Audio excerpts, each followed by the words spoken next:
ডিম থেরাপি। এবার রানীগঞ্জে ধৃত তৃণমূল নেতাকে উদ্দেশ্য করে ছোড়া হলো ডিম। গ্রেপ্তার তৃণমূলের ছাত্রনেতা সৌমিত্র বন্দ্যোপাধ্যায়। ছবিটা দেখুন।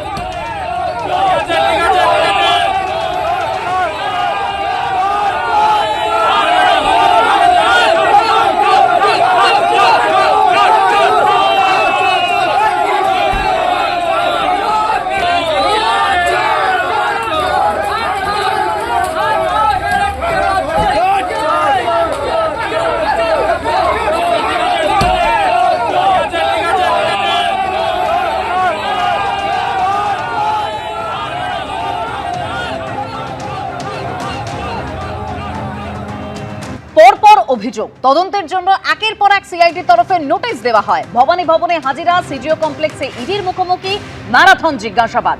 রাজনৈতিক বিপর্যয়ের মধ্যেই পরপর আইনি প্যাচে অভিষেক বন্দ্যোপাধ্যায়।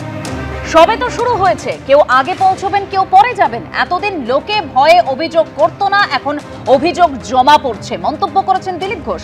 শুনুন। সব তো শুরু হয়েছে না, রাস্তা হাঁটতে আরম্ভ করেন, কেউ আগে পৌঁছাবে কেউ পরে পৌঁছাবে, রাস্তা তো খোলাই আছে।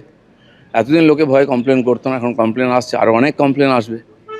আর যেরকম যোগ্য তথ্য আসবে সে অনুযায়ী পুলিশ কাজ করবে।